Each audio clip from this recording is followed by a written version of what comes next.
नमस्कार, जय जोहार। क्या आप भी गवर्नमेंट एग्जाम्स की तैयारी करना चाहते हैं? क्या आप भी मेमोरी टेक्निक्स और ट्रिक्स के जरिए बहुत ही कम समय में स्मार्ट स्टडी करना चाहते हैं? क्या आप चाहते हैं कि सीजी व्यापम टॉपर आपको पढ़ाए? तो डाउनलोड करिए योगेंद्र साहू क्लासेस ऐप। यहाँ 10 से अधिक गवर्नमेंट एग्जाम्स क्रैक करने वाले और सीजी व्यापम टॉप करने वाले योगेंद्र सर सीजीपीएससी और सीजी व्यापम के अंतर्गत होने वाले सभी एग्जाम्स की तैयारी कराएं। तो डाउनलोड करिए Yogendra Sahu classes app to be the best, learn from the best.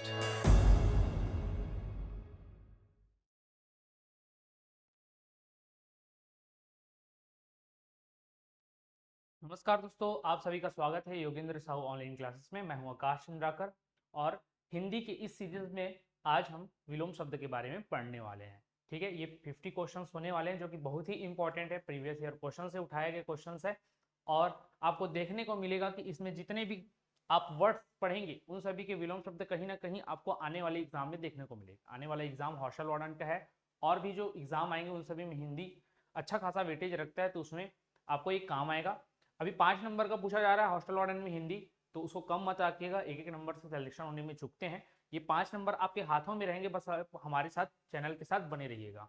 इसमें मैं कहना चाहूंगा कि टॉपिक में अगर आप देखेंगे हिंदी के अंदर तो बहुत सारे टॉपिक दिए गए हैं, बट सभी इंपॉर्टेंट नहीं होते हैं, लेकिन आपको 5 नंबर के लिए उनको पढ़ते हुए चलना पड़ेगा, क्योंकि उन्होंने सेटअप ऐसा रखा है टॉपिक का कि हर एक टॉपिक आप देखने के लिए जाएंगे तो इंडिविजुअल अपना महत्व रखता है। तो इस वजह से विलोम शब्दों को पढ़ना बहुत ही इंपॉर्टेंट है, इसको छोड़ नहीं सकते और आसान है, आसानी से सीख जाएंगे। मैं सिखाते हुए चलूंगा। अगर इससे ज्यादा भी आपको विलोम शब्दों को पढ़ना होगा, विलोम शब्द के बारे में और भी जानकारी चाहिए होगी, तो आप हमारे कोर्स के साथ जुड़ सकते हैं। वहां आप बहुत ही कम कीमत पर कोर्स को परचेस करके सभी सब्जेक्ट की तैयारी कर सकते हैं, चाहे वो मैथ्स हो, चाहे वो इंग्लिश हो, हिंदी हो, जीके हो, सीजी हो या बाल मनोविज्ञान ही ना हो, सभी को आप पढ़ सकते हैं। ठीक है, साथ में जो स्टूडेंट पहले से तैयारी करते आ रहे थे, अगर उनको लगता है कि उनका 60 से 70% तैयारी हो चुका है, तो हमारे टेस्ट सीरीज के साथ जुड़ सकते हैं। मात्र 99 रुपये में टेस्ट सीरीज अवेलेबल है, उसमें 25 टेस्ट आपको मिलेंगे, जिसमें 20 टेस्ट आपको सब्जेक्ट वाइज और 5 टेस्ट फुल लेंथ मिलने वाले हैं। वहां पर आप अपनी तैयारियों का आकलन कर सकते हैं, जहां आप पीछे रह गए हैं, जहां पर आपकी गलतियां हो रही हैं उसको सुधारते हुए आप दूसरों से आगे बढ़ सकते हैं। तो मैं चाहूंगा कि टेस्ट सीरीज आप दिलाते रहिए, जो भी पहले से पढ़ चुके हैं, और जो नए हैं अभी उनके पास 3 महीने का कम से कम समय है, वो हमारे साथ जुड़कर अपनी तैयारी को सुदृढ़ कर सकते हैं। ठीक है, इससे पहले मैं बोलना चाहूंगा कि वर्णमाला का मैंने एक लेक्चर लिया था, वर्णमाला का मैंने एमसीक्यू कराया था। उसमें क्वेश्चन नंबर 28 में क्वायरी आ रही थी कि गलत बता दिया था, उसमें मैंने उल्टा बता दिया था। अग्र स्वर जो होते हैं वो ई ए और ए होते हैं, मध्य स्वर जो होता है अ होता है, और पश्च स्वर जो होते हैं बड़ा आ ओ ओ, मतलब ओ आओ ऊ और बड़ा ऊ होता है। तो ये सब क्या होते हैं, आपके पश्च स्वर होते हैं। उसमें पूछा गया था कि आगे से आगे मिलने वाले स्वर क्या होते हैं, तो क्वेश्चन का फॉर्मेशन आगे मिलने के हिसाब से पूछा गया था। तो आगे मिलने से जब ओ की ध्वनि निकालते हैं तो आते हैं, मैंने शायद आंसर ऊ लिया है। तो अगर अग्र स्वर के हिसाब से उसमें जाए तो अग्र स्वर के हिसाब से उसमें आंसर ई होगा, और आगे मिलने के हिसाब से जाएंगे तो आंसर ओ होगा। ठीक है, वो एग्जाम में जो एग्जाम हुआ था लेबर इंस्पेक्टर का, उसमें आंसर ओ लिया गया है, उसमें संशोधित आंसर में भी ओ लिया गया है, क्योंकि आगे मिलने वाले स्वर के बारे में पूछा है। बट वहां पर ई भी ऑप्शन में है, तो इसलिए मैं आपको उसमें शायद मिसकंफ्यूजन हो गया था, इस वजह से यहाँ पर आपको बता दे रहा हूँ। अगर अग्र स्वर पूछता तो ई को आंसर लेना था, और आगे मिलने वाला स्वर पूछते तो ओ को आंसर लेना था। ठीक है, उस गलती के लिए मैं क्षमा चाहूंगा, और आप लोगों का लगातार प्यार बना रहा है हमारे इस वीडियो के साथ, वो आगे भी बना रहे, मैं यही आशा करूंगा। इसी के साथ पहले क्वेश्चन देखते हैं हम लोग विलोम शब्दों के, जिसमें पूछा गया है विरक्ति का विलोम है। ठीक है, विरक्ति देखते हैं। तो अधिकतर विलोम शब्दों में आपको देखने को मिलेगा कुछ राइमिंग टाइप से वर्ड बनेंगे, अधिकतर में, भाई सभी में नहीं, तो राइमिंग टाइप के वर्ड्स में आपको देखने को मिलेगा। जहां से विरक्ति है, विरक्ति के जैसे दिख रहा है कौन, अनुरक्ति, तो इसका सही आंसर क्या होगा, अनुरक्ति। ये तो सही आंसर है, ये आपको याद रखना होगा, अनुरक्ति। लेकिन इसको और कैसे जान सकते हैं, एक तो मैंने तरीका बता दिया कि ये राइमिंग वाली चीजें आपको देखने के लिए मिलेंगे। राइमिंग के अलावा दूसरा आपको याद करते चलना होगा, विरक्ति का अनुरक्ति होगा। यहाँ पर आसक्ति भी दिया है, बट आसक्ति नहीं होता, आसक्ति का अनासक्ति होता है। क्या होता है, आसक्ति का अनासक्ति होता है। अब मैं ऑप्शन के भी कुछ आपको विलोम शब्द बताते चलूंगा, उसको आप एक पेज में नोट करते चलिएगा। और मेरा मानना यह है कि इस 50 क्वेश्चन के अंदर में जितने भी शब्द आने वाले, लगभग 150 शब्द आपको मिल जाएंगे, उन 150 शब्द के अंदर से आपके विलोम शब्द जरूर फंसने वाले हैं एग्जाम में, ये तय है। तो आप उसको एक चार्ट में लिखते हुए चलेगा। आसक्ति का अनासक्ति का लेना, विरक्ति के बारे में पूछा था उसका होता है अनुरक्ति। क्वेश्चन नंबर 2 देखते हैं, संगठन का विलोम शब्द है। संगठन विरक्ति होगा, विकर्षण होगा, वियोग होगा या विघटन होगा। तो संगठन का क्या होगा, तो संगठन का होने वाला है क्या, विघटन। राइमिंग में भी जुड़ रहे हैं, संगठन का क्या होगा, विघटन। संगठन का अर्थ क्या होता है, शाब्दिक अर्थ देखेंगे तो जुड़ना, और विघटन का क्या होता है, अलग अलग होना। तो यहां से भी आप उसको मैच कर सकते थे। विकर्षण का क्या होगा, तो विकर्षण मतलब दूर जाना, तो दूर जाने का पास आना, पास आने को क्या बोलते हैं, आकर्षण। तो विकर्षण का आकर्षण हो जाएगा। विरक्ति का अभी देखते हैं। वियोग का क्या होगा, वियोग का होता है संयोग। वियोग का क्या होता है, संयोग। ठीक है, वियोग का होगा संयोग। फिर क्वेश्चन नंबर 3 देखते हैं, विहित शब्द का विलोमार्थी शब्द क्या है, विहित। अब देखो यहाँ पर राइमिंग में आपको लगेगा कि विहित का संहित हो जाएगा, बट ऐसा नहीं है। मैंने बोला अधिकतर का होता है, सभी का नहीं। तो विहित का यहाँ पर आपका आंसर आएगा निषिद्ध। विहित का क्या आंसर आएगा, निषिद्ध, ऑप्शन नंबर बी, निषिद्ध। सहित का क्या होता है, तो सहित का होता है रहित। सहित मतलब क्या, साथ में, रहित मतलब बिना। तो सहित का क्या होगा, रहित होगा। विपन्न का क्या होगा, संपन्न। मिलित का क्या होगा, उन्मिलित। मिलित का क्या होगा, उन्मिलित होगा। तो ये चारों चीजों को लिख लेना। क्वेश्चन नंबर 4 देखते हैं, अर्थ का विलोम अर्थी है। अर्थ का, अर्थ मतलब अगर कोई आप कथा प्रवचन सुनते होंगे या फिर किसी श्लोक में सुने होंगे, तो अर्थ से शुरुआत की बात की जाती है। अर्थ, जब वो श्लोक शुरू होने वाला है तो अर्थ से शुरू किया जाता है। कहीं कहीं पर अगर आपने सुना होगा तो अर्थ हमेशा शुरू की बात करता है। तो शुरू के बाद क्या आना चाहिए, आखिरी, आखिरी या अंत। तो उसको किस में हम लोग देते हैं, इति में। जैसे इति श्री बोलते हैं ना, अगर कोई भी कथा कंप्लीट हुआ या पाठ कंप्लीट हुआ तो इति श्री बोला जाता है। श्लोक कंप्लीट हुआ तो इति श्री बोला जाता है। तो यहाँ पर अर्थ का विलोमार्थी शब्द क्या हो जाएगा, यहाँ पर इति हो जाएगा। ठीक है, बाकी ऑप्शन के देख लेते हैं। अधिक का क्या होगा, न्यून होगा या कम होगा। प्रारंभ का क्या होगा, प्रारंभ का क्या होगा, अंत होगा। प्रारंभ मतलब शुरू करना और अंत मतलब समाप्त करना। तो प्रारंभ का क्या होगा, अंत होगा। अर्थ का इति हो गया और अधिक का न्यून। तो ये सभी को लिखते चलना है, आपका पूरा ये विलोमार्थी शब्द तैयार हो जाएगा। क्वेश्चन नंबर 5 देखते हैं, विस्तृत। विस्तृत शब्द का विलोम शब्द बताइए, विस्तृत का। तो विस्तृत क्या समझ में आ रहा है, विस्तृत मतलब फैला हुआ, सभी के बारे में जानकारी रखने रहेगा, वो हो गया विस्तृत। अब ऑप्शन देखेगा तो विस्तार उसी के समान है। उथला तो ये अलग चीज है, गहरा ये अलग चीज है। गहरा और उथला आपस में एक दूसरे के क्या हो गए, विलोम शब्द हो गए। तो ये तो होगा नहीं। विस्तार अलग चीज है, फैला हुआ उसी के समान था। तो ऑप्शन डी बचता है, संक्षिप्त। तो एक तरीका ये भी होता है, एलिमिनेशन मेथड बोलते हैं इसको, कि आप बाकी ऑप्शन को एलिमिनेट कर दो तो जो ऑप्शन बचेगा वो आपका आंसर भी हो जाता है। ठीक है, और यहाँ पर शाब्दिक अर्थ से भी समझ गए, विस्तृत मतलब फैला हुआ और संक्षिप्त मतलब समेटा हुआ, कम। तो विस्तृत का अपोजिट क्या हो जाएगा, या विलोमार्थी क्या हो जाएगा, संक्षिप्त। गहरा का क्या रहेगा, उथला। ठीक है, क्वेश्चन नंबर 6 देखते हैं, गरिमा। गरिमा का विलोम शब्द है अंधकार, लघिमा, घृणा या निष्ठा। तो यहाँ बाकी चीज तो देखने लायक, मतलब उससे मिलता जुलता तो नहीं लग रहा है, एक अलग से दिख रहा, ऑड वन, लघिमा। तो यही इसका विलोम शब्द है। गरिमा का क्या होता है, लघिमा। गरिमा मतलब मान सम्मान में वृद्धि, लघिमा मतलब कमी होना। तो गरिमा का विलोम शब्द क्या होगा, लघिमा। अंधकार का क्या होगा, अंधकार मतलब क्या, अंधेरा। तो उसका क्या होगा, प्रकाश। अंधकार का क्या होगा, प्रकाश। घृणा, किसी से घृणा करना। तो घृणा का अपोजिट क्या हो जाएगा, किसी से स्नेह करना। तो घृणा का अपोजिट क्या होगा, स्नेह। नीचता, नीचता मतलब क्या, नीचे। नीचता मतलब क्या, नीचे। तो नीचता का जस्ट अपोजिट क्या हो जाएगा, उच्चता मतलब ऊपर। तो नीचता का अपोजिट क्या होगा, उच्चता होगा। तो ये चारों को आपको लिखना है। ठीक है, फिर मुख शब्द का विलोम क्या है, मुख शब्द। तो मुख शब्द मतलब क्या, मुख मतलब क्या समझ रहे हो, जो चुप रहता है। जो चुप रहता है उसको हम लोग मुख बोलते हैं, या मुख रहने वाला बोलते हैं। ठीक है, या मुख व्यक्ति ये बोलते हैं। अब मुख का विलोम क्या हो जाएगा, जो ज्यादा बोलेगा। ज्यादा बोलने वाला कौन हो जाता है यहाँ पर, वाचाल। तो वाचाल को इसका विलोम शब्द हो गया। बाकी ऑप्शन क्या क्या है, मृदुल। मृदुल मतलब नरम, नरम को बोलते हैं मृदुल। तो इसका अपोजिट क्या हो जाएगा, कठोर। प्रतिमुख, प्रतिमुख। अब ये प्रति क्या बनाता है, अपोजिट चीज को यहाँ पर फेस करा रहा है। तो प्रतिमुख का क्या हो जाएगा, केवल मुख। मुख का अपोजिट प्रतिमुख, या प्रतिमुख का अपोजिट मुख होगा। तो इसका मुख होगा। विशिष्ट, विशिष्ट मतलब किसी स्पेशल चीज को बताना, बोलते हैं ना विशिष्ट अतिथि। बाकी लोग सामान्य लोग रहते हैं, तो विशिष्ट का अपोजिट क्या हो जाएगा, सामान्य। जो विशेष लोग रहते हैं उसको किस नाम से बोलते हैं, विशिष्ट नाम से, या विशिष्ट अतिथि। अगर कहीं किसी पॉम्पलेट में देखोगे तो विशिष्ट अतिथि लिखा होता है, उसका मतलब क्या है, वो बाकियों से अलग है। बाकी लोग उनके सामने क्या है, सामान्य। तो विशिष्ट का अपोजिट क्या हो जाएगा, जाहिर तौर पर सामान्य हो जाएगा। तो ये लिखना है आपको। ठीक है, आसान है, बहुत ही आसानी से याद भी हो जाएगा। विशिष्ट का सामान्य, प्रतिमुख का केवल मुख, मृदुल नरम होता है। मैं शाब्दिक अर्थ बताते चल रहा हूँ, तो आप आसानी से उसका विलोम निकाल पाएंगे, कठोर, वाचाल और मुख। फिर है अनुराग। अनुराग का विलोम शब्द है अनुराग। अनुराग का क्या होता है यहाँ पर, विराग होता है। क्या होता है, अनुराग का क्या होता है यहाँ पर, विराग होता है। ठीक है, अनुराग का विलोम शब्द क्या होता है? विराग होता है, ऑप्शन नंबर बी। अब ऑप्शन ए लिया है क्या? वैराग्य। वैराग्य या इसी को संन्यास भी बोल सकते हैं। तो इसका अपोजिट हो जाता है अविरक्ति। क्या?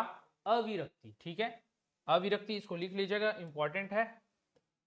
अविरक्ति। विराग तो मैंने बता दिया। अनुराग का, सविज्ञ का क्या होगा? अविज्ञ। अविज्ञ। सविज्ञ का क्या होगा? अविज्ञ। जिज्ञासु का क्या होगा? निरुत्सुक। निरुत्सुक। अब ये निरुत्सुक कैसे हो गया? अब शाब्दिक अर्थ समझाता हूं तो आप समझो। सविज्ञ मतलब जो सब कुछ जानता है, अविज्ञ मतलब जो कुछ नहीं जानता है। तो सविज्ञ का अपोजिट क्या हो जाएगा? अविज्ञ। विज्ञ मतलब जानना। जिज्ञासु, जिज्ञासु का क्या अर्थ होता है? जिसको बहुत ज्यादा जानने की इच्छा होती है वो जिज्ञासु बोलते हैं। और जिसकी इच्छा ना हो, उसके अंदर क्या है? उत्सुकता नहीं है। जिज्ञासु मतलब क्या? किसी चीज को जानने की उसके अंदर उत्सुकता ज्यादा है, वो जिज्ञासु हो गया। जिसके अंदर उत्सुकता कम होगी उसको क्या बोल देंगे? निरुत्सुक। तो जिज्ञासु का अपोजिट क्या हो जाएगा? निरुत्सुक। ठीक है, ये लिखना, विराग का अनुराग। तो ये बहुत ही इंपॉर्टेंट थे, इसके जो 4 पॉइंट थे बहुत बार इनमें से पूछा गया है, इसको लिख के रखना है आपको। क्वेश्चन नंबर 9 देखते हैं, महान का विलोम शब्द कौन सा होगा? महान। महान मतलब क्या समझते हो? अपने काम में श्रेष्ठ। महान मतलब क्या? अपने कार्यों में श्रेष्ठ। और अपने कार्यों में श्रेष्ठ के लिए इसका विलोम शब्द क्या होगा? क्षुद्र, अनुचित, अल्प या नगण्य। यहाँ पर क्या दिख रहा है? महान का, ये अनुचित का तो उचित होता है, ये शाब्दिक अर्थ सीधा सीधा दिख रहा था। उचित अनुचित पढ़ते हैं। अल्प मतलब कम, तो अल्प का क्या हो जाएगा? ज्यादा। ठीक है।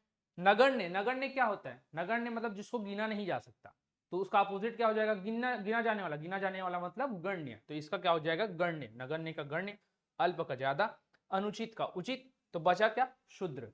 तो ये एलिमिनेशन मेथड से भी आप इसका आंसर निकाल सकते थे अगर नहीं पता है, और अभी मैंने बता दी तो इसको आपको याद करके जाना है कि महान का क्या होता है? शुद्र। शुद्र मतलब छोटा।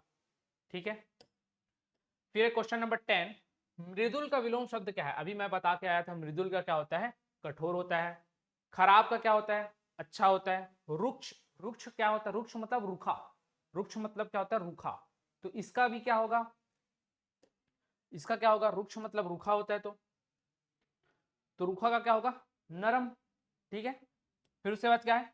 कठिन। या फिर इसको अगर शाब्दिक अर्थों में देखो, केवल नरम ना लेकर एक वर्ड अगर मैं बोलूं तो रुक्ष का हो जाता है मृदु। जैसे यहाँ पर मृदुल है, ये क्या है? एक मृदुल, पूरा वर्ड है मृदुल। तो मृदुल का केवल मृदु, रुक्ष का अपोजिट होता है। रुक्ष मतलब रूखा रूखा। जैसे स्किन कभी देखेंगे कि ड्राइनेस आ जाता है स्किन में, वो क्या है? रुक्ष है। और जो चिकनाहट है उसका क्या बोलते हैं? मृदु बोलते हैं। ठीक है, तो मृदु होता है। रुक्ष का नरम ले सकते हैं या फिर मृदु लेना है आपको। ठीक है, कठिन का क्या होगा? सरल। क्वेश्चन नंबर 11, वृद्धि का विलोमार्थी शब्द है। वृद्धि का, तो वृद्धि क्या होता है? वृद्धि मतलब किसी चीज में बढ़ना, कोई चीज बढ़ गया है।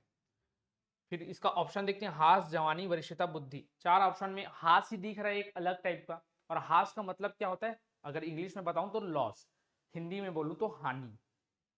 तो वृद्धि का विलोमार्थी शब्द क्या हो जाएगा? हास हो जाएगा। ठीक है, हास मतलब घट जाना, तो हास इसका सही होगा। जवानी का क्या होगा? बुढ़ापा। वरिष्ठता, तो कोई चीज को बोलते हैं ना कि ये क्या है? वरिष्ठ है, और ये क्या है? कनिष्ठ है। मतलब ये बड़ा है और ये छोटा है, तो वरिष्ठ का क्या हो जाएगा? अपोजिट कनिष्ठ हो जाएगा। वरिष्ठ का क्या हो जाएगा? कनिष्ठ। वैसे ही वरिष्ठता का क्या हो जाएगा? कनिष्ठता। ठीक है, बुद्धि का क्या होगा? ये लो, आप लोग कमेंट करके बताएंगे, बहुत ही आसान है। बुद्धि का क्या होगा विलोमार्थी शब्द? तो आप लोग उसको कमेंट करके बताएंगे कि बुद्धि का विलोमार्थी शब्द क्या होने वाला है। फिर क्वेश्चन नंबर 12 देखते हैं, लिखित का सही विलोम है। लिखित का सही विलोम है। अब बचपन में इसको याद रखना, जैसे ऑप्शन दिया है यहाँ पर, पठित, मौखिक, अपठित और मुद्रित। अगर ये अब पठित और अपठित दिया है तो आपको क्लिक कर जाएगा कि पठित और अपठित एक दूसरे के अपोजिट होने वाले हैं, तो ये तो शायद नहीं हो सकता।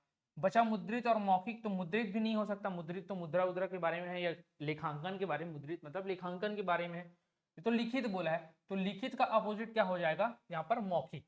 ये आप ऑप्शन के थ्रू निकाल सकते थे। लिखित का अपोजिट क्या हो जाएगा? मौखिक। लेकिन कभी कभी ये होता है कि अगर अपठित ना दिया हो तो यहाँ पर कंफ्यूजन ये आता है, लिखित का क्या होने वाला है? पठित। मतलब लिखना पढ़ना जैसे बोलते हैं राइमिंग में, तो लिखना का अपोजिट पढ़ना, ये समझ में आता है या ये माइंड में आता है, बट वैसा नहीं है। इसका आंसर क्या होता है? मौखिक। कैसे होता है अब ये समझ लो। जिनको आता है अच्छी बात है, जिनको पता है अच्छी बात है, नहीं आता तो इस चीज को समझ जाओगे तो आराम से इसका आंसर पता लगेगा। जैसे बचपन में क्या होता है, जब क्लास 3rd तक रहते हैं तो ओरल टेस्ट लिया जाता है या ओरल एग्जाम लिया जाता है। ओरल मीन्स मौखिक एग्जाम लिया जाता है, मौखिक परीक्षा होती है। जैसे ही बड़े क्लासों में जाते हैं, 4th 5th 6th में, तो वहाँ फिर रिटर्न एग्जाम होता है लिखित में। तो पहले एग्जाम कैसा होता था? मौखिक। उसके बाद क्या होता है? लिखित। तो चेंज किसमें हो? मौखिक से लिखित में। तो ये एक दूसरे के क्या हो जाएंगे? अपोजिट। तो मौखिक का क्या होता है? लिखित, या फिर लिखित का क्या होता है? मौखिक। पठित का पूछे तो अपठित आंसर आएगा। ठीक है, क्वेश्चन नंबर 13 देखते हैं। रिजु का विलोम शब्द है रिजु। अब रिजु का मतलब आपको समझ होना चाहिए। मतलब एक सिंगल रेखा, ऐसे एक सिंगल रेखा मान के चलो, वो उसको क्या बोल सकते हैं हम लोग?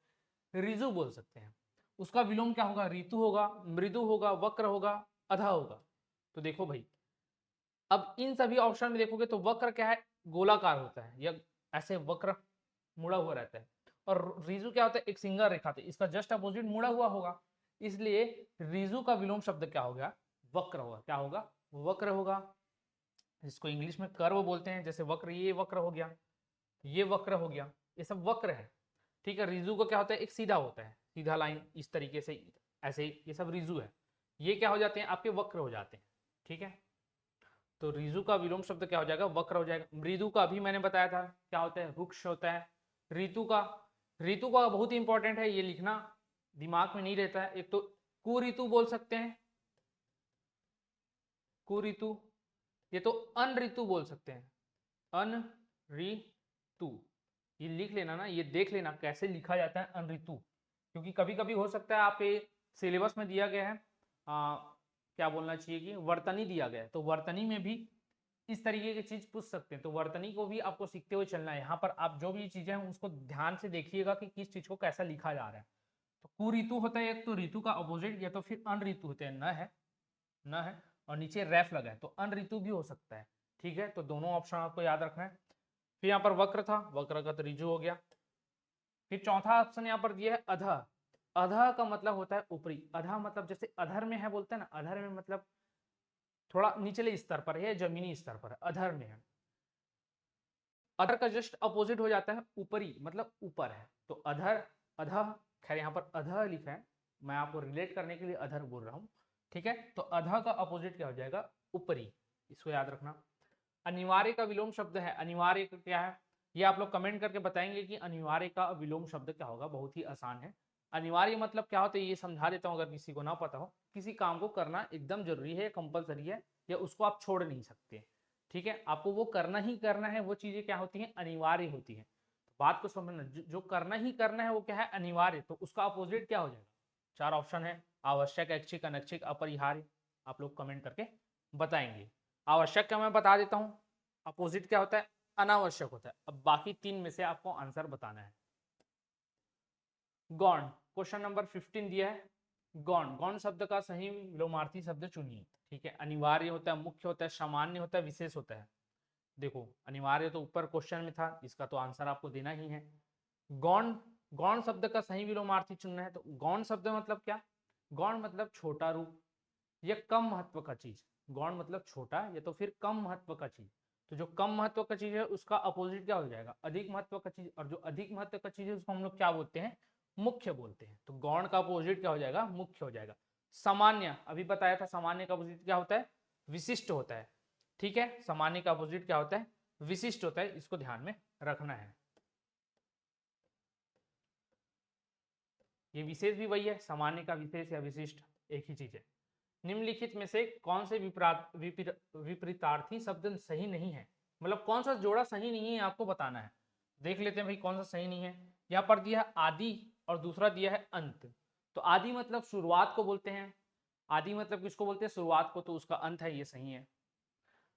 अतिवृष्टि और अनावृष्टि, अतिवृष्टि और अनावृष्टि कैसे? अतिवृष्टि मतलब क्या? जहां ज्यादा बारिश हो। अनावृष्टि मतलब जहाँ क्या? जहां पर बारिश ना हो।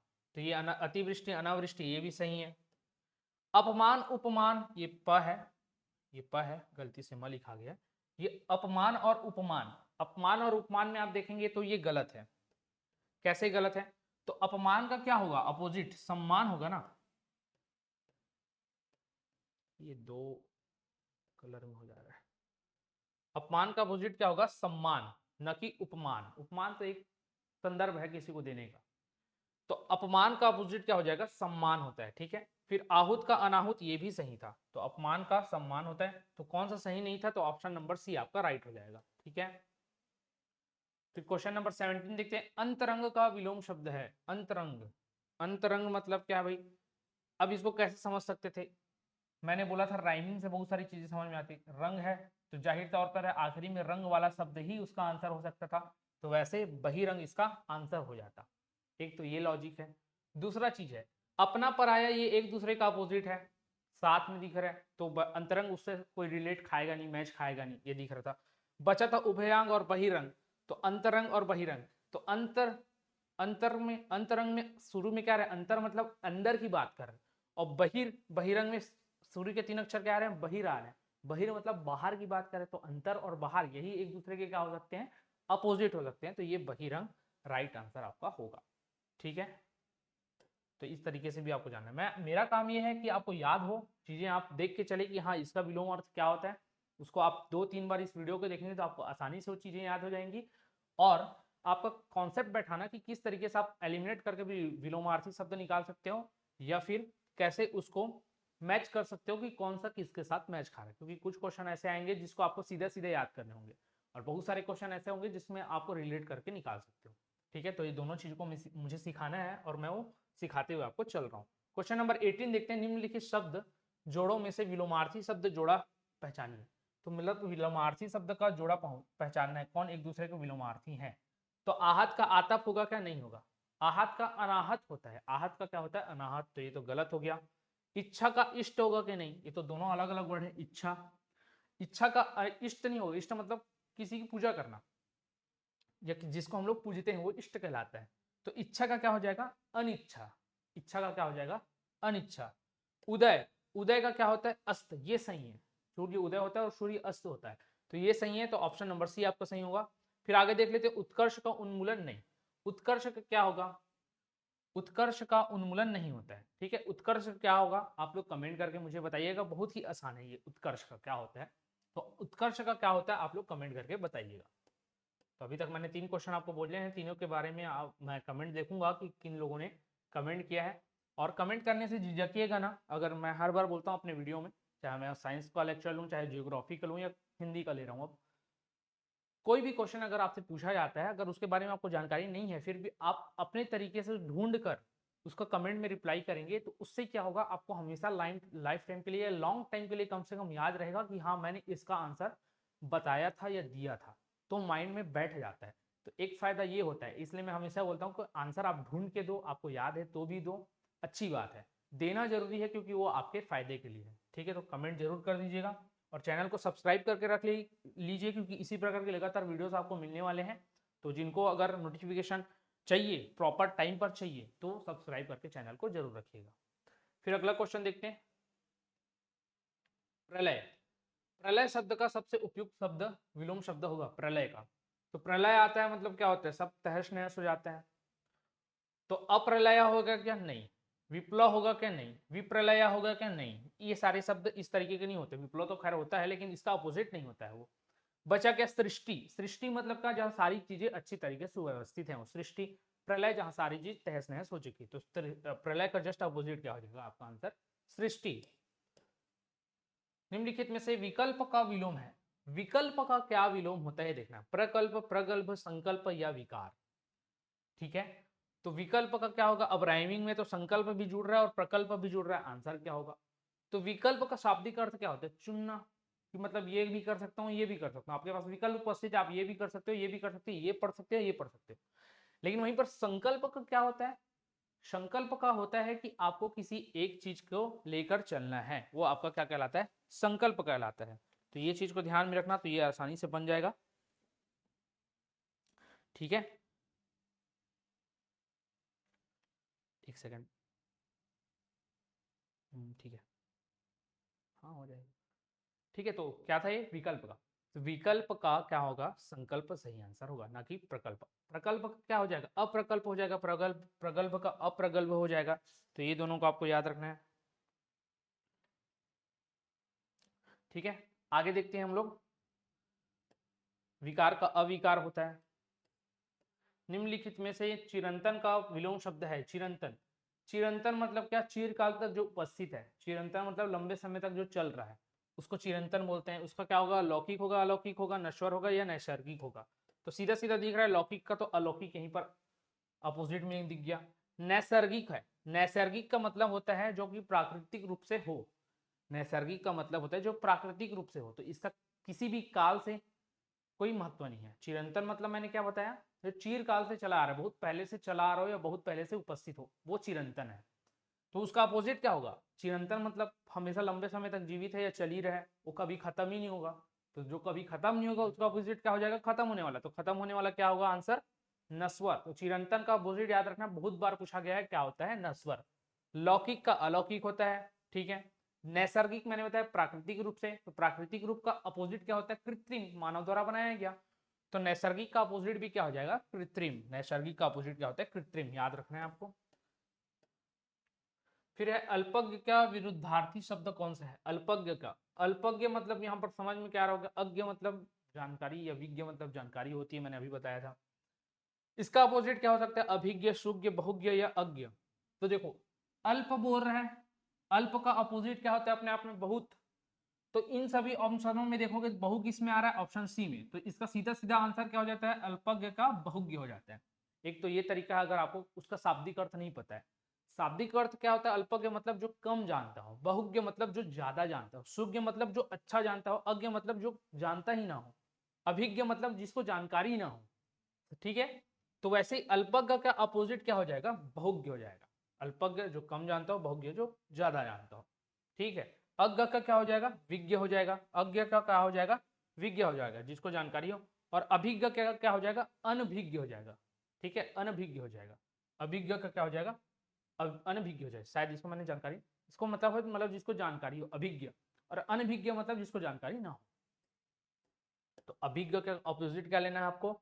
अनभिज्ञ। अज्ञ क्या? विज्ञ। अल्पज्ञ का बहुज्ञ। ठीक है। फिर क्वेश्चन नंबर 23 लिखते हैं। प्रफुल्ल का विलोम शब्द है प्रफुल्ल। प्रफुल्ल का विलोम शब्द, प्रफुल्ल मतलब क्या? कभी कभी आपने कोई हिंदी में कुछ कहानी पढ़ा होगा तो वहां पर वर्ड आता है प्रफुल्लित होना। प्रफुल्लित होने का मतलब क्या? बहुत ही ज्यादा खुश होना, या फिर उसके मन में वो उस प्रकार का भावना उत्पन्न होना जिसमें वो खुशी महसूस कर रहा हो, वो प्रफुल्लित होता है या प्रफुल्ल होता है। तो उसका अपोजिट क्या होता है? करुणा, शोक, विषाद या इनमें से कोई नहीं। तो क्या होगा ये? तो देखो ऐसे देखने से लगता है कि प्रफुल्ल का सीधा सीधा क्या हो जाएगा? शोक हो जाएगा। बट ये होता नहीं है। ठीक है, क्यों नहीं होता समझिएगा। प्रफुल्ल का मतलब मैंने बताया आपको कि अंदर में मन में उत्साह का भावना उत्पन्न होना, या खुशी की भावना उत्पन्न होनी, या अच्छा फील करना, ये प्रफुल्ल है। एक वर्ड होता है ग्लानि। ग्लानि मतलब का जहां पर आप अपने आप को किसी गलती की वजह से दुखी महसूस कर रहे हो या अपने आप को ठेस पहुंचाने की कोशिश कर रहे हो, वो क्या होता है? ग्लानि। आत्मग्लानि करके एक वर्ड होता है, मतलब स्वयं को ग्लानि पहुंचाना या फिर शोक पहुंचाना, ठेस पहुंचाना। ठीक है, वो ग्लानि होता है। तो प्रफुल्ल अंदर ही अंदर खुश होना और ग्लानि अंदर ही अंदर दुखी होना। तो प्रफुल्ल का अपोजिट जो हो जाता है वो क्या होता है? ग्लानि होता है, जिसमें आदमी वर्ड याद नहीं आ रहा है, मतलब खुद में पश्चाताप की भावना रखता है, वो ग्लानि के अंतर्गत आ जाता है। तो प्रफुल्ल का अपोजिट क्या होता है? ग्लानि होता है। कभी भी शोक नहीं होगा, ये ध्यान में रखना। करुणा, करुणा मतलब क्या होता है? शाब्दिक अर्थ, किसी के अंदर करुणा है। करुणा है मतलब उसके अंदर क्या है? वैसी एक बहुत ही फीलिंग्स है, जो बोलते हैं ना इमोशनल फीलिंग्स है, वो इमोशनल फीलिंग्स को क्या बोलते हैं? हम लोग करुणा बोलते हैं। और जिसके अंदर इमोशनल फीलिंग्स नहीं है, जो किसी के प्रति दया का भाव नहीं रखता है, करुणा का भाव नहीं रखता, वो जस्ट अपोजिट क्या हो जाएगा? क्रूर होगा। उस व्यक्ति को हम लोग क्या बोलेंगे? क्रूर बोलेंगे। तो करुणा का अपोजिट क्या हो जाएगा? क्रूरता। करुणा का अपोजिट क्या हो जाएगा? क्रूरता। शोक का क्या होगा? शोक, दुखी। तो शोक का अपोजिट हो जाता है हर्ष। यहाँ पर प्रसन्न या फिर आपको सुख नहीं लेना है। शोक का क्या होगा? हर्ष होगा। विषाद का क्या होगा? हर्ष होगा। विषाद मतलब आप एकदम डिमोटिवेट हो गए हो। तो हर्ष मतलब क्या? आप एकदम खुश हो, किसी चीज को एकदम फील कर रहे हो अच्छे से। तो विषाद का भी हर्ष होता है, शोक का भी हर्ष होता है, ये ध्यान में रखना है। करुणा का क्रूरता होता है, ठीक है। और प्रफुल्ल का ग्लानि होता है। क्वेश्चन नंबर 24 देखते हैं। उद्धत। उद्धत शब्द का विलोम क्या है? उद्धत। उद्धत का विलोम शब्द होगा विनय, अवनति, अनुदार या विनीत। तो उद्धत का विलोम होता है विनीत। क्या होता है? उद्धत का विनीत होता है। उद्धत का क्या होता है? विनीत। मैंने बोला था कुछ क्वेश्चन ऐसे होंगे जिसको आपको डायरेक्ट याद करने होंगे, ठीक है। तो उनमें से एक क्वेश्चन ये है, उद्धत का क्या होता है? विनीत होता है, ये आपको याद रखना है। यहाँ पर लिखा है एक अनुदार। अनुदार में एक शब्द छुपा हुआ है, क्या? उदार। तो उदार का अपोजिट क्या होता है? अनुदार। तो यहाँ पर क्या हो जाएगा? अनुदार का उदार हो जाएगा, ठीक है। अवनति, अवनति मतलब क्या? घटना। उन्नति मतलब बढ़ना। तो इसका अपोजिट क्या हो जाएगा? पढ़ने से ही लग रहा है, अवनति का अपोजिट क्या होगा? उन्नति होगा। विनय का क्या होगा? अविनय होता है। विनय का क्या होता है? अविनय होता है। इस चीज को ध्यान में रखना है, इतना आपको याद करते हुए चलना है, ठीक है। आगे बढ़ते हैं, क्वेश्चन नंबर 25। नैसर्गिक का विलोम है, अभी मैंने बताया था नैसर्गिक का क्या होता है? कृत्रिम होता है। स्वर्गिक का क्या होगा? नैर्गिक होगा। स्वर्ग का नर्क होता है, तो स्वर्गिक का नैर्गिक होगा। सुषुप्ति, सुषुप्ति मतलब क्या? बुझा हुआ। तो बुझा हुआ का जगा हुआ होगा, जगा हुआ या जला हुआ, तो उसको क्या बोलते हैं? जागृत। जैसे ज्वालामुखी के बारे में बोला जाता है कि एक सुषुप्त ज्वालामुखी है और एक जागृत ज्वालामुखी है। तो सुषुप्त मतलब बुझा हुआ, तो सुषुप्ति का अपोजिट क्या हो जाएगा? जागृत। सात्विक का क्या होगा? सात्विक का बहुत ही एकदम मतलब आसान सा क्वेश्चन है। अगर आप YouTube चला भी रहे हो और लगातार शॉर्ट देखते हो, उनमें से एक आध जगह आपको इसको अपोजिट वर्ड ऐसे सुनने को मिलता ही होगा। सात्विक का क्या होता है? आप लोग कमेंट करके बताएंगे। बहुत ही आसान सा क्वेश्चन है। तो टोटल 4 क्वेश्चन मैंने पूछे हैं, 4 की कमेंट आपको देने हैं, ठीक है। सात्विक हो गया, ये मैंने पूछा था। बुद्धि के बारे में मैंने पूछा था, और 2 और के बारे में पूछा हुआ है, ठीक है। अनिवार्य के बारे में पूछा है और एक और याद नहीं आ रहा। टोटल 4 पूछा है मैंने, ठीक है। जंगम का विलोम है। जंगम, जंगम का चेतन होता है, दाना होता है, चल होता है या स्थावर होता है? क्या होगा? तो जंगम मतलब क्या होता है? ऐसी चीज जिसको हम लोग इधर से उधर ले जा सकते हैं, वो होता है जंगम। उसका अपोजिट क्या होता है? स्थावर। उसका अपोजिट क्या होता है? स्थावर। स्थावर मतलब जो एक ही जगह स्थित है। तो जंगम का अपोजिट स्थावर होता है। चेतन का क्या होता है? जड़। जड़ और चेतन बचपन से पढ़ते आते हैं, जड़ और चेतन। जड़ और चेतन करके हर चीजों में हम लोग जड़ और चेतन पढ़ते हैं। अगर हम पर्यावरण पढ़ रहे हैं तो वहाँ जड़ और चेतन चीजों के बारे में पढ़ते हैं। अगर विज्ञान पढ़ रहे हैं तो वहाँ जड़ और चेतन के बारे में पढ़ते हैं। तो जड़ का अपोजिट क्या होता है? चेतन। जड़ मतलब क्या? जो इसके अंदर कोई भी चीज उपस्थित नहीं है। चेतन मतलब वो जागृत है, ठीक है। दानव का क्या होगा? मानव होगा। सीधी सी बात है, दानव का क्या होगा यहाँ पर? मानव होगा। तो ये याद रखना है आप लोगों को। और चल का क्या हो जाता है? चल मतलब कोई भी चीज अगर चल रही है, इस टाइप का समझ लो। चल मतलब इधर से उधर ले जा सकते हो उसको, जैसे कि जंगम का मतलब था वैसी। तो चल का हो जाएगा अचल। जैसे बोलते हैं ना, चल संपत्ति है, अचल संपत्ति है। तो चल और अचल होता है, ठीक है। क्वेश्चन नंबर 27 देखते हैं। अवज्ञा का विलोम शब्द है, अवज्ञा। तो अवज्ञा का मतलब आपको मालूम होना चाहिए। अवज्ञा मतलब अवहेलना करना। कुछ काम करने के लिए आपको बोल दिया गया है और आप वो करने से मना कर रहे हैं, तो वो अवज्ञा के अंतर्गत आता है। तो अवज्ञा का अपोजिट क्या हो जाएगा? अनुपालन, अनुज्ञा, अनुमति या अवरोध। लगने से लगेगा कि अवज्ञा का अनुज्ञा होगा, बट वो नहीं है, गलत है। अनुज्ञा शब्द जो होता है वो आज्ञा को दर्शाता है। वैसे होना चाहिए कि अनुज्ञा का अपोजिट अवज्ञा, अगर देखा जाए शाब्दिक अर्थों के अर्थ में देखा जाए तो होना चाहिए, बट नहीं होता है। इस चीज को ध्यान में रखना। इसका अनुज्ञा का अपोजिट हो जाता है मनाही। अवज्ञा क्या है? कि आप पालन करने से इनकार कर रहे हो, वहां मनाही वाली शब्द तो होंगी, लेकिन आज्ञा का पालन करने से मना कर रहे हैं, वहां पर अवज्ञा आता है, ठीक है। तो इसका होता है अवज्ञा का अपोजिट अनुपालन। आप क्योंकि शाब्दिक अर्थ अगर देखने जाएंगे सभी का, तो इसलिए यहाँ पर अगर कोई देखना चाहता हो सकता है कोई इसको गूगल पे जाकर या किसी बुक में जाकर सर्च मारे कि इसका मतलब क्या होता है इन सभी का। तो इसलिए मैं पहले से बता दे रहा हूँ, किसी का कमेंट ये आए कि सर इसका तो ये भी हो सकता है, तो इसलिए मैं समझाने की कोशिश कर रहा हूँ कि अवज्ञा का जो आएगा वो ये तो आज्ञा होगा, ये तो अनुपालन होगा, ठीक है। इतना याद रखना। अनुज्ञा का मनाही होता है, इसका याद रखना। या नानुकुर करना अनुज्ञा का होता है अपोजिट। अनुमति, किसी चीज के लिए क्या मिल गई है? अनुमति मिल गई है। तो अनुमति का क्या हो जाएगा? मना कर देना। अनुमति अगर मैं दे रहा हूं या फिर कोई दे रहा है, तो अनुमति का अपोजिट जस्ट क्या हो जाएगा? उसको मना कर देना, तो मना हो जाएगा। अवरोध, अवरोध मतलब क्या? रुकावट। अब कोई चीज चल रही है, उसके सामने रुकावट आ गया, तो चलने को क्या बोलते हैं? गति। तो अवरोध का अपोजिट क्या हो जाएगा? गति। तो रुकावट किस में आएगा? जो गति में है। तो अवरोध का अपोजिट क्या हो जाता है? गति हो जाता है। अनुज्ञा का मनाही या नानुकुर होता है। अनुपालन अवज्ञा या आज्ञा का होता है। अनुमति का मैंने बता दिया मना।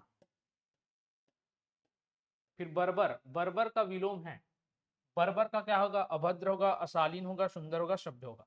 तो बर्बर का विलोम होता है क्या, सभ्य। बर्बर है यह सभ्य। कहीं ना कहीं आपने सुना होगा कि बर्बर जाति, बर्बर जाति का मतलब क्या होता है कि वो इंसानों को भी मार काट कर देते हैं, उनके भी मांसों को खा जाते हैं, तो वो बर्बर के अंदर कहा जाता है। और सभ्य क्या, जो सभ्य लोग हैं उनको पता है कि क्या चीज खाने योग्य है, क्या चीज खाने योग्य नहीं है, क्या चीज पहनने योग्य है, क्या चीज पहनने योग्य नहीं है, क्या रखने योग्य है, क्या रखने योग्य नहीं है, तो सभ्य में आ गए। तो बर्बर का विलोम क्या हो जाता है, सभ्य। सुंदर का क्या होगा, कुरूप। अशालीन का क्या होगा, शालीन होगा। अशालीन का क्या होगा, शालीन होता है। और अभद्र का क्या होता है, भद्र होता है। तो ये सबको लिखना, अभद्र का भद्र, अशालीन का शालीन, सुंदर का कुरूप, सभ्य का बर्बर। क्वेश्चन नंबर 29, आकर्षण का विलोमार्थी शब्द नहीं है, मतलब विलोमार्थी नहीं है, कौन सा नहीं है। तो आकर्षण मतलब क्या है, एक दूसरे को आकर्षित करना, एक और खिंचाव महसूस करना, ये आकर्षण होता है। तो उसका अपोजिट अनाकर्षण हो जाएगा, खिंचाव महसूस नहीं हो रहा। अपकर्षण होगा, कम हो रहा है। विकर्षण होगा, नहीं हो रहा है। अत्याकर्षण, अत्याकर्षण का मतलब हो गया कि ज्यादा हो रहा है, तो विलोमार्थी शब्द कौन सा नहीं है, अत्याकर्षण नहीं है। फिर क्वेश्चन नंबर 30 है, तम का विलोमार्थक शब्द है, तम का। तम मतलब क्या होता है, अंधकार होता है, तो तम तो होगा नहीं, तिमिर भी वही होता है, तमिस्त्रा को छोड़ दो, पता नहीं। तो तम का अपोजिट क्या हो जाता है, आलोक। आलोक मतलब प्रकाश, ज्योति, ये सब एक चीज है। तो तम का अपोजिट क्या होता है, आलोक, अंधकार का प्रकाश या ज्योति। तिमिर का भी प्रकाश, आलोक या ज्योति होता है, तीनों में से कोई एक। शाश्वत शब्द का विलोम शब्द है, शाश्वत। तो शाश्वत क्या है, जैसे चिरंतन का मतलब क्या था, जो चिरकाल से चला आ रहा है, वैसे शाश्वत जो हमेशा से चला आ रहा है, वो हमेशा रहेगा, मतलब लॉन्ग टाइम के लिए रहेगा, वो शाश्वत है ना। उसका विलोम क्या हो जाएगा, जो कम समय के लिए है। नश्वर नहीं, नश्वर मतलब नष्ट होने वाला, चिरंतन मतलब क्या, जो चलता ही रहेगा, कभी खत्म नहीं हो, चिरंतन है। नश्वर मतलब जो नष्ट हो जाएगा, जैसे कि मनुष्य क्या है, नश्वर है, लेकिन आत्मा क्या है, चिरंतन है, ठीक है, शाश्वत है। अब शाश्वत शब्द के यहाँ पर क्या है, शाश्वत क्या है, जो लंबे टाइम के लिए रहेगा, यहाँ टाइम पीरियड लेना ना, लंबे टाइम के लिए रहेगा। क्षणिक मतलब जो क्या, एकदम कम समय के लिए रहेगा, जैसे कि पानी में बुलबुला जो बनता है बहुत ही कम समय के लिए, तो वो क्षणिक है। लेकिन जल क्या क्षणिक है, क्या नहीं, जल शाश्वत है, जल हमेशा बने रहेगा, इसके अंदर बनने वाले बुलबुले कम समय के लिए रहते हैं। तो शाश्वत का अपोजिट क्या हो जाता है, यहाँ पर क्षणिक हो जाता है। नश्वर का क्या है, चिरंतन है, बताया था मैंने। नाशवान क्या, अनाशवान हो गया या अविनाशी होगा, क्या होगा, नाशवान या अविनाशी। और विनाशी का भी क्या होगा, अविनाशी, ठीक है। तो ये तीनों को याद रखना, नाशवान का अनाशवान, अविनाशी दोनों होता है, और विनाशी का अविनाशी होता है। नश्वर में मैंने समझा दिया, शाश्वत और चिरंतन में मैंने अंतर समझा दिया, याद रखना उसको। क्वेश्चन नंबर 32, निम्नांकित में नूतन का विलोम कौन सा है। नूतन, नूतन मतलब क्या हुआ भाई, नया। तो नया से क्या पुराना मार सकते हैं क्या, नहीं। शब्दों में भी आप जब पढ़ेंगे तो तत्सम शब्द अलग होते हैं, संस्कृत के शब्द जो होते हैं, है ना, देशज अलग होते हैं, विदेशज अलग होते हैं, तो उनका उन्हीं के टर्मिनोलॉजी में वो होता है, क्या होता है, अपोजिट होता है। पुरुष का स्त्री होता है, आदमी का औरत होता है। अब आदमी का स्त्री नहीं करेंगे, क्यों, क्योंकि अल्फाज अलग अलग है, उनके शब्द अलग अलग हैं, वो अलग अलग भाषाओं के हैं। उसी प्रकार से यहाँ पर जो शब्द जो मैंने बताया, तत्सम तद्भव देशज विदेशज होते हैं, या फिर हिंदी होती, संस्कृत होती, उसके अनुसार से नूतन का अर्थ तो नया हो जाता है, लेकिन कभी भी उसका आपको पुराना नहीं मारना है। नूतन का क्या मारेंगे आप, हमेशा पुरातन मानेंगे। क्या मारेंगे, नूतन का पुरातन। प्राचीन का क्या होता है, प्राचीन का होता है अर्वाचीन। प्राचीन का क्या होता है, अर्वाचीन। पुराना, पुराना का क्या होगा, नया होगा। और अद्यतन का होगा अनअद्यतन। अद्यतन का क्या होता है, अनअद्यतन होता है, ये आपको याद रखना है, ठीक है। अनअद्यतन होता है, याद रखना है। क्वेश्चन नंबर 33, सूर शब्द का विलोम कौन सा है। सूर, तो सूरवीर बोलते हैं, मतलब क्या है, उसके अंदर बहुत ही ज्यादा साहस है, तो उसको सूरवीर बोलते हैं। तो सूरवीर को अपोजिट क्या हो जाएगा, कायर। यहाँ भीरू मतलब भी डरपोक होता है, डरपोक मतलब भी डरपोक होता है, कायर मतलब भी डरपोक होता है। अगर शाब्दिक अर्थ हम लोग डरपोक जानते हैं कि भय क्या होता है, तो जो बहुत ज्यादा डरता है उसको कायर बोलते हैं। लेकिन कायर बोलने का अर्थ अलग होता है, डरने का। भीरू बोलने के डरने का अर्थ अलग होता है, डरपोक बोलने के डरने का अर्थ अलग होता है। इस चीज को समझना है, ये चारों चीज को देखना है, सूर, निर्बल, कायर, भीरू, डरपोक, ये सब में अलग अलग किस प्रकार से है, ठीक है। तो इसमें जब देखेंगे सूर, तो सूर का यहाँ पर चारों में से ऑप्शन क्या हो सकता है, इसका आंसर हो सकता है आप लोगों के लिए, इसको लिखते हुए चलना पड़ेगा मेरे को, इसका होगा कायर। अब इसको कैसे याद रखेंगे, तो ये आखिरी में रा आ रहा है, इसके भी आखिरी में आ रहा है। देखने से आपको कायर भी लगेगा, उसका आंसर भीरू भी लगेगा और डरपोक भी लगेगा, लेकिन सही आंसर क्या होगा उसका? कायर होगा। क्या होगा सही आंसर? कायर। तो कायर को सही आंसर लेना है यहाँ पर। उसके बाद जब देखेंगे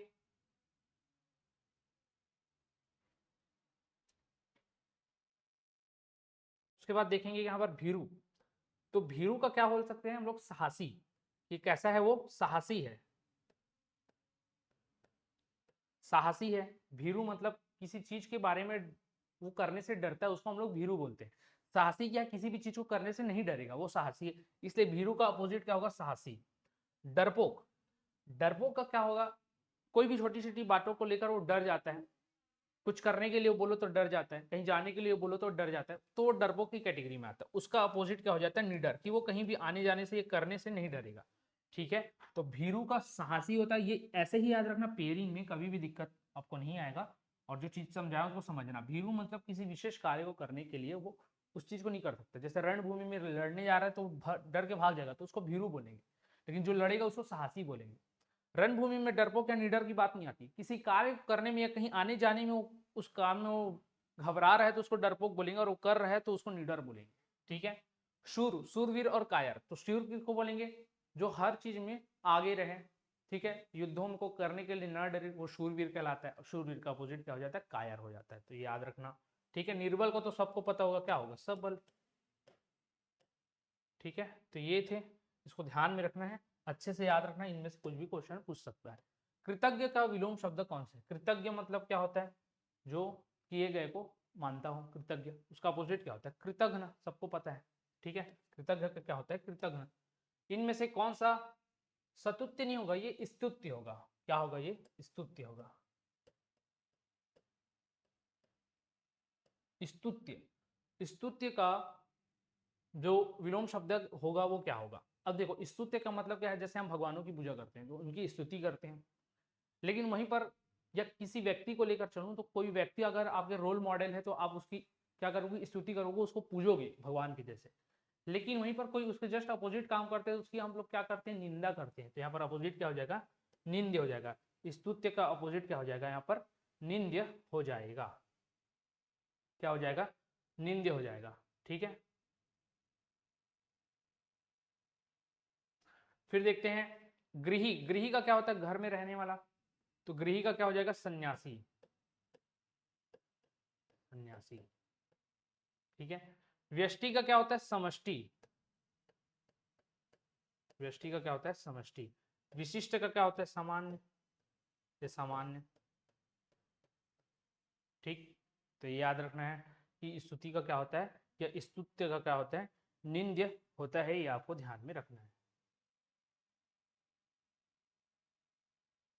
क्वेश्चन नंबर 35 हुआ। क्वेश्चन नंबर 36, नीचे दिए गए शब्दों में प्राचीन शब्द का विलोम शब्द चुनिए। प्राचीन शब्द का विलोम शब्द। तो प्राचीन का क्या होता है? अभी मैंने बताया था क्या होता है? अर्वाचीन। पुरातन का क्या होता है? नूतन। नूतन का पुरातन, अभी मैंने बताया था यहाँ पर कुछ क्वेश्चन पहले। ये नूतन का पुरातन। ठीक है, अर्वाचीन का प्राचीन। अंत्य का आद्य। अंत्य मतलब खत्म, आद्य मतलब शुरुआत। पौर्वात्य का क्या होता है? पाश्चात्य। पौर्वात्य मतलब पूर्व की जो चीजें उसको पौर्वात्य बोलते हैं। पश्चात्य, पाश्चात्य मतलब जो पश्चिम की चीजें उसको पाश्चात्य बोलते हैं। तो पौर्वात्य का अपोजिट क्या होता है? पाश्चात्य होता है। फिर है अगला क्वेश्चन, दीवा शब्द का विलोम शब्द है दीवा। तो दीवा का रात्रि, छाया, विकीर्ण, तिक्त। तो दीवा का सीधा सीधा याद रखना, दीवा को दिन से दिवाकर से याद कर लेना। दिवाकर मतलब क्या होता है? सूरज। उसमें दीवा आता है, दीवा मतलब दिन में आते हैं, तो उसका अपोजिट क्या हो जाएगा? रात्रि। छाया का क्या होगा? आप लोग कमेंट करके बताएंगे। बहुत ही सरल है यार, बचपन में ही बोलते जाते हैं, खेलते आते हैं इसको। छाया का अपोजिट क्या होता है? ठीक है, विकीर्ण का क्या होता है? संकीर्ण। विकीर्ण का क्या होता है? अपोजिट संकीर्ण। और तिक्त का क्या होता है? शुष्क। तिक्त का क्या होता है? शुष्क। शुष्क मतलब जो एकदम ड्राइनेस जो वाला जो चीज होता है उसको शुष्क बोलते हैं, तो वही तिक्त का क्या होता है? शुष्क होता है। छाया का आपको कमेंट करके बताना है। स्पृश्य शब्द को विलोमार्थक बनाने के लिए किस उपसर्ग का प्रयोग करेंगे? अब विलोमार्थक बनाने के लिए किस उपसर्ग का प्रयोग करना है ये आपको जनाना होगा। किसका? स्पृश्य को। तो स्पृश्य का क्या अनु अस्पृश्य बनता है, निस्पृश्य बनता है, अस्पृश्य बनता है या कुस्पृश्य बनता है? तो अस्पृश्य बनता है इसका। अस्पृश्यता या अस्पृश्य बोलते हैं, तो अ इसका करेक्ट आंसर होगा। तो अ उपसर्ग का प्रयोग करके हम लोग स्पृश्य का विलोमार्थी शब्द बनाते हैं। क्वेश्चन नंबर 39, पाश्चात्य का विपरीतार्थी शब्द है पाश्चात्य। अभी मैंने बताया था क्या होता है उसका पौर्वात्य। अब देखो यहाँ पर पौर्वात्य से संबंधित 4 ऑप्शन है और चारों में अलग अलग चीजें हैं। ये पूर्वात्य लिखा है, ये पौर्वात्य लिखा है, ये पूर्वात्य लिखा है और ये पौर्वात्य लिखा है। आपको पहचानने आना चाहिए कि कौन सा वाला पौर्वात्य सही होगा।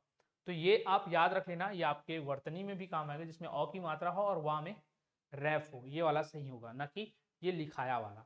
ठीक है, तो ये याद रखना। पाश्चात्य का क्या होता है? पौर्वात्य। और पाश्चात्य भी कैसे लिखते हैं ये भी आपको याद रखना है। क्वेश्चन नंबर 40 देखते हैं। निम्नलिखित प्रश्न में 4 विकल्पों में से उस विकल्प का चयन करें जो विलोम शब्द का सबसे अच्छा विकल्प है। तो विलोम शब्द कौन सा विलोम शब्द है? मौलिक। मौलिक का अपोजिट क्या होगा? अनुदित। क्या होता है? अनुदित। मौलिक का मतलब क्या होता है? जो चाहिए। अनुदित जो नहीं पता है या नहीं कहा जा सकता तो वो अनुदित है। मौलिक आपको पता होगा ना कि ये चीजें बेसिक मुझे पता है, ये मुझे चाहिए होंगी, तो ये क्या होगा? ये होगा मौलिक। और उसका जस्ट अपोजिट क्या हो जाएगा? अनुदित। असली का नकली, वास्तविक का कल्पित। वास्तविक मतलब क्या? रियल। कल्पित मतलब क्या? इमेजिनरी। तो रियल का इमेजिनरी होता है, वैसे वास्तविक का क्या होगा? कल्पित होता है। मूलभूत और मौलिक एक ही चीज होते हैं। निम्नलिखित प्रश्न में 4 विकल्पों में से उसका चयन करना है जो विलोम शब्द का सबसे अच्छा विकल्प होता है। ठीक है, शब्द क्या है? त्रास। तो त्रास से एक वर्ड आपको याद आना चाहिए, त्रासदी। त्रासदी में क्या होता है? बहुत ही ज्यादा सभी तरफ डर का माहौल पैदा हो जाता है ना, बहुत ही ज्यादा नुकसान होता है, डर का माहौल पैदा हो जाता है। तो इसका अपोजिट क्या होगा? कष्ट, भय, निर्भयता या रत्न। तो भय का माहौल तो ऐसे ही पैदा हो जाता है, भय होगा नहीं। कष्ट आता है इसमें, लेकिन कष्ट का क्या होगा? कष्ट एक आपको मतलब शाब्दिक रूप से आर्थिक व्यक्तिगत रूप से आपको अनुभव होने वाली चीज है, लेकिन त्रास क्या है? सामूहिक रूप से है। तो त्रास का क्या होगा? और इसमें भय का माहौल पैदा हो जाता है, ये मैंने बताया। भयावह पूरा माहौल बन जाता है और वातावरण बन जाता है। तो उसका अपोजिट क्या हो जाएगा? निर्भयता, ना कि कष्ट। तो यहाँ पर कष्ट नहीं आएगा। त्रास, कष्ट एक ही जैसी चीजें हैं, क्योंकि जब भी त्रासदी आती है तो कष्ट अपने साथ लाती है, तो एक ही चीज है, तो ये हो नहीं सकता। तो इसका सही आंसर क्या होगा? निर्भयता होगा। क्या होगा? निर्भयता होगा। निर्भयता इसका सही आंसर है, इसको याद करके रखना है आप लोगों को। फिर निम्नलिखित दिए गए शब्द के विपरीतार्थक शब्द का चयन कीजिए। ब्रह्म। ब्रह्म मतलब क्या? भगवान, ईश्वर। उसके हम लोग क्या है? जीव हैं। तो ब्रह्म का अपोजिट क्या हो जाएगा? जीव। ठीक है, ब्रह्म का अपोजिट क्या हो जाएगा? जीव। जगत का क्या होगा? जगत मतलब ये वाला संसार या लौकिक, तो उसका अपोजिट क्या हो जाएगा? परलोक। अज्ञान का क्या होगा? ज्ञान। और माया का क्या होगा? माया। तो माया का अपोजिट हो जाता है, जिन लोग माया मोह से दूर हो जाते हैं, लोग क्या धारण कर लेते हैं? वैराग्य या संन्यास। तो माया का अपोजिट भी वैराग्य या संन्यास ही होता है। निम्नलिखित प्रश्न में 4 विकल्पों में से विलोम शब्द का सबसे अच्छा विकल्प कौन सा है? बताइए। अनुज। अनुज मतलब छोटा होता है, उसका अपोजिट क्या हो जाएगा? अग्रज मतलब बड़ा। तो अनुज का अपोजिट क्या हो जाता है? अग्रज हो जाता है। फिर दिए गए शब्द का विलोम शब्द ज्ञात करो। निर्दय। निर्दय इसका क्या होगा? सहृदय, सह, सभय या सदय। तो निर्दय का होता है सदय। क्या होता है निर्दय का? सदय। सदय इसका राइट आंसर है। सह का क्या होगा? असह होगा। सभय का क्या होगा? अभय होगा। ठीक है। सहृदय का क्या होगा? सहृदय मतलब क्या? हृदय के साथ में। तो हृदयहीन, हृदय विहीन या हृदयहीन इसका सही होता है किसका? सहृदय का। तो सहृदय का होता है हृदयहीन। सह का होता है असह। सभय का होता है अभय। और यह निर्भय। सभय को अभय या निर्भय कर सकते हो, इसको लिख सकते हो आप, निर्भय ही लिख लो। ठीक है। और सदय का क्या होता है? निर्दय होता है। सह का असह, सहृदय का हृदयहीन। राइटिंग खराब है, शब्दों को समझते हुए लिख लेना। ठीक है, तो ये हृदयहीन होता है। क्वेश्चन नंबर 45 देखते हैं। निम्नलिखित प्रश्न में 4 विकल्पों में से उस विकल्प का चयन करें जो विलोम शब्द का सबसे अच्छा विकल्प है। लोलुप। तो लोलुप मतलब क्या? जो लालची होता है, जिसको बहुत ज्यादा लालसा होती है किसी चीज की, उसको लोलुप बोलते हैं। और जिसको लालसा नहीं होती, वो अपने आप में एकदम मस्त है कि नहीं मेरे पास जो है उसके वो सब बढ़िया है, बराबर है। उसको क्या होता है? उसके अंदर कौन सी भावना होती है? संतुष्ट, संतोष की भावना होती है। तो लोलुप का अपोजिट क्या हो जाएगा? संतुष्ट हो जाएगा। उत्सुक का क्या होगा? अनुत्सुक होगा। अधीर का क्या होगा? धीर होगा। देश का क्या होगा? स्नेह होगा या राग होगा। द्वेष का क्या होगा? राग। जैसे घृणा था, घृणा का प्रेम या स्नेह था, वैसे ही द्वेष का क्या हो जाता है? प्रीति या राग। द्वेष है मतलब उसके और मेरे बीच में द्वेष है, मतलब मैं उसके प्रति गलत भावना रखता हूँ ताकि उसका हानि हो। लेकिन राग है या प्रीति है तो मैं उसके प्रति अच्छे भावना रखूंगा, उसका भी ग्रोथ हो, इस तरीके का। तो द्वेष का क्या होता है, राग या प्रीति, अधीर का धीर, उत्सुक का अनुत्सुक, और संतुष्ट और लोलुप होता है। ठीक है, आगे की ओर बढ़ते हैं। Question number 46। इससे पहले कहना चाहूंगा कि चैनल को सब्सक्राइब करके जरूर रख ले, लगातार ये सीरीज चलती आएगी। ऐसे ही छत्तीसगढ़ के सीरीज चल रहे हैं, आगे जियोग्राफी के सीरीज जो रुक गए हैं वो मैं कंटिन्यू उसको भी आगे बढ़ाऊंगा। जो स्टूडेंट्स अभी हॉस्टल वार्डन के नजरिए से देखना चालू किए होंगे या यूट्यूब से जुड़े होंगे, तो मैं कहना चाहूँगा कि बाकी एग्जाम के लिए मैं जियोग्राफी के भी क्वेश्चंस करा रहा था, तो उसके प्लेलिस्ट बने हुए हैं, आप वहाँ पर जाकर जियोग्राफी के भी क्वेश्चंस कर सकते हैं। 2 नंबर का जियोग्राफी आपको पूछने वाला है, वहाँ से आपके जियोग्राफी के क्वेश्चन कंपलसरी पूछे ही जाएंगे। मैंने इंपॉर्टेंट टॉपिक्स वहाँ पर कवर करा दिए हैं, आगे और भी मैं लेकर आऊँगा, तो उसको आप पढ़ते हुए चलिएगा। आप वहाँ पर जाकर प्लेलिस्ट को देख सकते हैं। चैनल को सब्सक्राइब कर ले और लाइक कर जरूर कर दीजिएगा अगर आपको अच्छा लग रहा होगा, उससे मेरा मोटिवेशन बढ़ता है कि मैं किस तरीके से आप लोग को पढ़ा पा रहा हूँ। ठीक है, तो लाइक जरूर कीजिएगा। क्वेश्चन देखते हैं, प्रसार का विलोम शब्द क्या होगा। प्रसार, प्रसार मतलब क्या, फैलना या फैलना। संकोच होगा, प्रचार होगा, सार होगा या विस्तार होगा। तो प्रसार का क्या होता है, संकोच होता है। क्या होता है, संकोच होता है। प्रसार तो आपकी विचारों को प्रसारित करो बोलते हैं ना, विचारों को फैलाओ। विचारों में क्या होना चाहिए, प्रसार होना चाहिए, वो ज्यादा खुले हुए होने चाहिए। तो उसका अपोजिट क्या हो जाएगा, संकोच। तो जो मैं शब्दों को भी लेकर आ रहा हूँ उसके माध्यम से समझना, आपके विचार कैसे होने चाहिए, प्रसारित होने चाहिए, फैले हुए होने चाहिए। तो विचार का प्रसार होना चाहिए और प्रसार का मतलब प्रसारित होना चाहिए। और कई लोगों के विचार कैसे होते हैं, संकीर्ण होते हैं, संकोची होते हैं, स्वभाव में भी संकोचित। तो प्रसार का अपोजिट क्या हो जाएगा, संकोच हो जाएगा। 46 नंबर का क्या होगा, संकोच। और प्रचार का क्या होगा, प्रचार, अप्रचार। प्रचार का क्या होगा, अप्रचार। सार का क्या होगा, निहिसार। निह ना, जैसे विसर्ग वाला निह लगता है, नी के बाद हलन, वो होगा, ये सही होगा, निहिसार। अगर आपको ऑप्शन में ये दिखे निसार तो ये गलत हो जाएगा ना, ये वाला सही है। ठीक है, तो ये ध्यान में रखना। विस्तार का क्या हो जाएगा, संकीर्ण हो जाएगा। निम्नलिखित प्रश्न में 4 विकल्पों में से उस विकल्प का चयन करें जो विलोम शब्द का सबसे अच्छा विकल्प हो। यहाँ पर क्या दिया गया है, विपन्न। तो विपन्न में आप देखेंगे क्या 4 ऑप्शन दिख रहे हैं यहाँ पर, क्या, धनिक, संपन्न, धनी, धनाढ्य। धनिक, संपन्न, धनी, धनाढ्य दिख रहा है। ठीक है, तो यहाँ पर विपन्न अभी ऊपर में मैंने बताया था, इससे पहले और भी जो क्वेश्चंस कराया उसमें विपन्न का क्या होता है, संपन्न। तो ये सही आंसर हो जाएगा, विपन्न इसका हो जाएगा। धनिक वो छोड़ दो, ये क्या बोलना चाहिए कि एक्स्ट्रा बढ़ाया हुआ शब्द है वो। धनिक का धनिक होता है, गरीब धनिक का धनिक एक मतलब क्या बोलते हैं, इसके अंदर पीछे प्रत्यय लगाकर उसको जोड़ा गया शब्द है।